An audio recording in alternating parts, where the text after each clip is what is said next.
তোমালোকৰ আগত ডিসকাস কৰিবলৈ লৈছো বিএ সেকেন্ড সেমৰ সাবজেক্ট এছামিছৰ চেপ্টাৰ নম্বৰ 2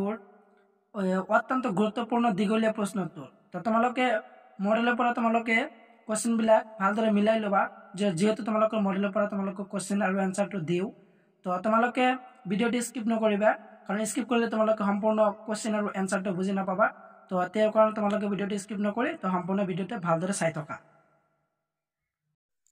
তো তোমালোকৰ প্ৰথম কোৱেশ্চনটো হল যে মাইলৰ্ছ ব্ৰনছন কোন আছে তো তোমালোকৰ পেজ নম্বৰ 37 ত দিয়া আছে কোৱেশ্চনটো তো তোমালোকে মডেলত এটো মাৰ্ক কৰি লোৱা তো তোমালোকৰ দ্বিতীয় কোৱেশ্চনটো হল যে মাইলৰ্ছ ব্ৰনছনৰ ইংৰাজী আৰু অসমীয়া অভিধানৰ আৱাসৰ বিভিন্ন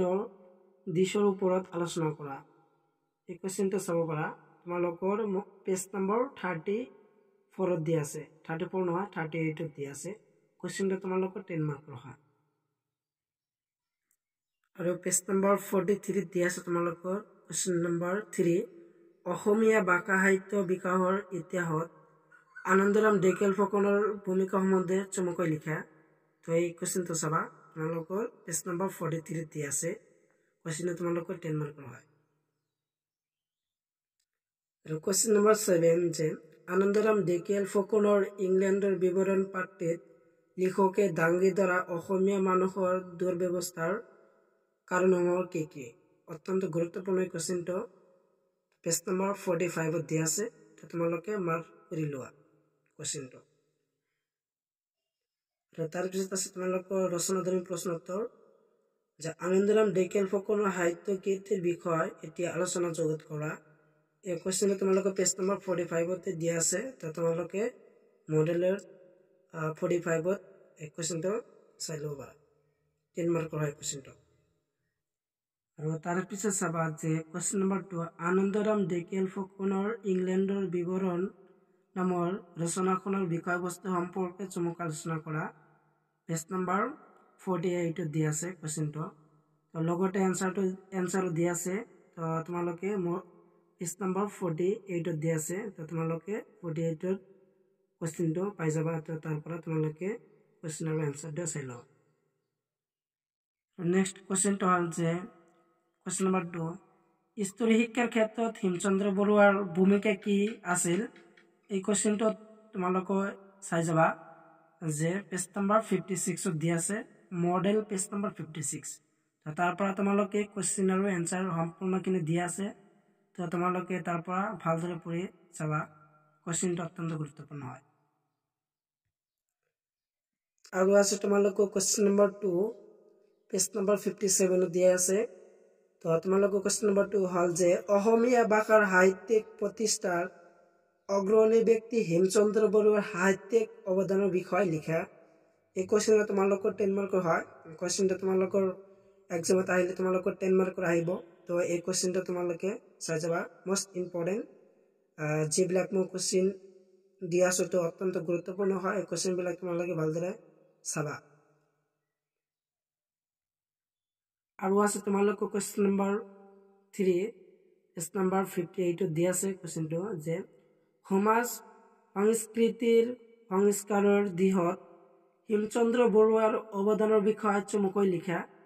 এই কোৱেশ্চনটো তোমালোকৰ 10 মাৰ্কৰ হয় এই কোৱেশ্চনটো তোমালোকে চাই যাবা আৰু লগতে আনসাৰ দিয়া আছে তো তোমালোকে আনসাৰত স্ক্ৰিনত ভালদৰে দেখাই দি আছো তো তোমালোকে আনসাৰটো তোমালোকে চাই লোৱা কোৱেশ্চন নম্বৰ 3 তো ইয়াতে দিয়া আছে তো তোমালোকে সম্পূৰ্ণ চাবা কোৱেশ্চনটো অত্যন্ত গুৰুত্বপূৰ্ণ হয় কোৱেশ্চন নম্বৰ 3 পেজ নম্বৰ 58 ত দিয়া আছে 10 মাৰ্ক আৰু আছে তোমালোকৰ কোৱেশ্চন নম্বৰ 2 পেজ নম্বৰ 63 দিয়া আছে মডেলত যে অসমীয়া ভাষা সাহিত্যলৈ কমলাকান্ত ভট্টাচাৰ্যৰ অৱদানৰ সম্পৰ্কে চমুকৈ লিখা এই কোৱেশ্চনটো অত্যন্ত গুৰুত্বপূৰ্ণ হয় এই কোৱেশ্চনটো তোমালোকৰ 10 মাৰ্কৰ হয় এই কোৱেশ্চনটো চাই যাবা তোমালোকৰ পেজ নম্বৰ 63 ত দিয়া আছে ভালদৰে তো তাৰ পৰা তোমালোকে আনসাৰ সম্পূৰ্ণ চাব পাৰা আৰু আছে তোমালোকৰ 65 পেজ নম্বৰ কোৱেশ্চন নম্বৰ 4 জাতীয় গৌৰৱ কবিতাটি মাজৰে কবিৰ জাতীয় চেতনা কেনেদৰে প্ৰকাশ পাইছিল কবিয়ে অসমীয়া ডেকাসকলক কেনেদৰে ভৰ্ৎসনা কৰিছে পাঠটিৰ আধাৰত বুজাই লিখা এই কোৱেশ্চনটো তোমালোকে 10 মাৰ্কৰ হয় এই কোৱেশ্চনটো তোমালোকে ইম্পৰ্টেণ্ট হয় মোষ্ট ইম্পৰ্টেণ্ট এইটো চাব পাৰা তোমালোকৰ পেজ নম্বৰ 65 দিয়া আছে আৰু লগতে এনসাৰ সম্পূৰ্ণ দিয়া আছে মডেল 65ত তোমালোকে কোৱেশ্চনটো পাই যাবা তো তোমালোকৰ আগত মোৰ এটা ৰিকুৱেষ্ট ভিডিওতে এটা লাইক কৰি দিবা আৰু চেনেলটো সাবস্ক্ৰাইব কৰি থবা এনেকুৱা গুৰুত্বপূৰ্ণ কোৱেশ্চন পঢ়াৰ কাৰণে তো তোমালোকৰ কোৱেশ্চন নম্বৰ 5 পেজ নম্বৰ 73 দিয়া আছে যে কবি চন্দ্ৰকুমাৰ আগৰৱালাৰ প্ৰকৃতি কবিতাটোৰ বিষয় বহলাই লিখা এই কোৱেশ্চনটো মোষ্ট ইম্পৰ্টেণ্ট হয় কোৱেশ্চনটো তোমালোকৰ সেশনাল এক্সামত আহিছে 10 মাৰ্কৰ তো তোমালোকৰ পেজ নম্বৰ 73 দিয়া আছে তো তাৰ পৰা তোমালোকে মাৰ্ক কৰি লবা আৰু লগতে এনসাৰ দিয়া আছে মডেলত তো তোমালোকে সম্পূৰ্ণ কোৱেশ্চনটো ভালদৰে চাই যাবা আৰু আছে তোমালোকৰ 6 কোৱেশ্চন নম্বৰ পেজ নম্বৰ 74 দিয়া আছে কবি চন্দ্ৰকুমাৰ আগৰৱালাৰ কবিতাত প্ৰকৃতিৰ চিত্ৰণ কেনেদৰে ফুটি উঠিছে আলোচনা কৰা এই কোৱেশ্চনটো তোমালোকৰ 10 মাৰ্কৰ হয় এই কোৱেশ্চনটো তোমালোকে চাই যাবা অত্যন্ত গুৰুত্বপূৰ্ণ এই কোৱেশ্চনটো তো তোমালোকৰ কোৱেশ্চনটো হ'ল যে কবি চন্দ্ৰকুমাৰ আগৰৱালাৰ কবিতাত প্ৰকৃতিৰ চিত্ৰণ কেনেদৰে ফুটি উঠিছে আলোচনা কৰা এই কোৱেশ্চনটো তোমালোকে চাই যাবা আৰু নেক্সট কোৱেশ্চনটো হ'ল যে 79 পেজ নম্বৰ কবি চন্দ্ৰকুমাৰ আগৰৱালাৰ প্ৰকৃতি কবিতাটোৰ বিষয়বস্তু সম্পৰ্কে লিখা এই কোৱেশ্চনটো তোমালোকৰ 10 মাৰ্কৰ আহিব পাৰে এই কোৱেশ্চনটো তোমালোকে চাই যাবা যে কবি চন্দ্ৰকুমাৰ আগৰৱালাৰ প্ৰকৃতি কবিতাটোৰ বিষয়বস্তু সম্পৰ্কে লিখা আৰু তোমালোকে ভিডিওটো স্কিপ নকৰিবা স্কিপ কৰিলে তোমালোকে সম্পূৰ্ণ ভিডিওটো ভালদৰে বুজি নাপাবা তো তোমালোকে সম্পূৰ্ণ ভিডিও চাই থকা আৰু কোৱেশ্চন নম্বৰ 9 কবি চন্দ্ৰকুমাৰ আগৰৱালাৰ প্ৰকৃতি কবিতাটিৰ কাব্যক সৌন্দৰ্য বিচাৰ কৰা এই কোৱেশ্চনটো তোমালোকৰ পেজ নম্বৰ 81 দিয়া আছে তো তাৰ পৰা তোমালোকে চাব পাৰা মই যিবিলাক তোমালোকৰ কোৱেশ্চন বিলাক দিয়া আছে অত্যন্ত গুৰুত্বপূৰ্ণ হয় তো কোৱেশ্চন বিলাক তোমালোকে ভালদৰে চাই যাবা এক্সামৰ কাৰণে 10 মাৰ্কৰ হয় যিবিলাক মই কোৱেশ্চন আলোচনা কৰি আছো তো আজিৰ ভিডিওৰ শেষৰ কোৱেশ্চনটো হ'ল যে কোৱেশ্চন নম্বৰ 1 আৰু পেজ নম্বৰ 86 দিয়া আছে যে লক্ষ্মীনাথ বেজবৰুৱাৰ চমু পৰিচয় দাঙি ধৰি অসমীয়া সাহিত্যলৈ বেজবৰুৱাৰ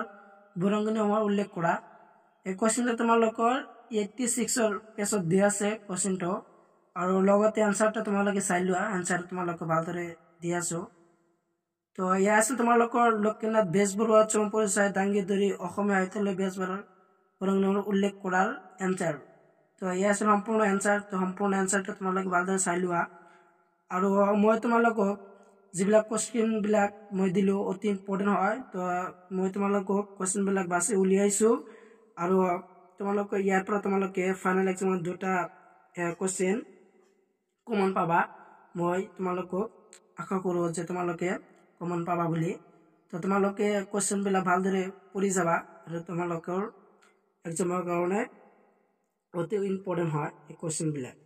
তো তোমালোকক 15টা মান মই কোৱেশ্চন দিছো তাৰ পৰা তোমালোকে দুটা ইম্পৰ্টেণ্ট পাই যাবা এক্সামত তো আজিৰ ভিডিও এইখিনি আছিল সম্পূৰ্ণ ভিডিও চাই থকাৰ বাবে তোমালোকক সকলোকে ধন্যবাদ